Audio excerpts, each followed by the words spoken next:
மதுரை மாநகரின் தனிச்சிறப்பு வாய்ந்த வைணவ திருத்தலம் கூடலழகர் பெருமாள் கோவில். 108 திவ்ய தேசங்களில் ஒன்றாக வைணவர்களாலும் இந்துக்களாலும் போற்றி வணங்கப்படும் பழம்பதி. தமிழர்களின் தனிச்சிறப்பு வாய்ந்த கட்டடக்கலைக்கு சான்றாக இன்றளவும் திகழ்கிறது. கோவில் மாநகராய் விளங்கும் மதுரை மாநகரின் திருத்தலங்களில் மிகுந்த முக்கியத்துவம் வாய்ந்ததே கூடலழகர் பெருமாள் கோவில்.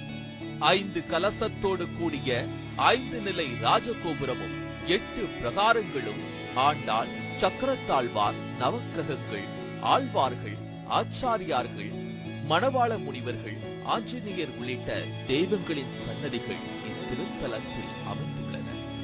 கோவில் கருவறையில் பள்ளி கொண்டிருக்கும் தெய்வமே கூடல் அழகர் பெருமாள். பெருமாள் மாடத்தில் பள்ளி கொண்டிருக்கும் கோலம் அந்தர வானத்து எம்பெருமான் எனும் பெயர் கொண்டு அழைக்கப்படுகிறார்.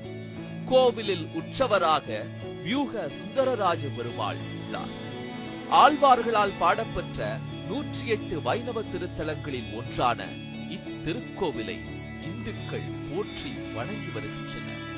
பொதுவாக சைவ ஆலயங்களில் மட்டுமே காணப்படும் நவக்கிரக சன்னதி இந்த வைணவ தலத்தில் அமைந்திருப்பது இக்கோவிலின் மற்றொரு சிறப்பு.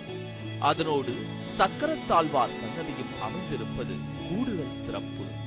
ஆண்டாளின் சன்னதிக்கு பின்புறம் கோவில் நந்தவனம் உள்ளது.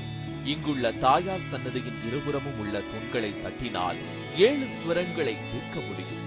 விஷ்ணு சித்தர் என்ற பெரியாழ்வார் இங்குள்ள பெருமாள் பல்லாண்டு பாடப்பெற்றதால் ராமானுஜர் இந்த தலத்தை பரமபதத்திற்கு நிகரான புனித தலமாக கருதினார்.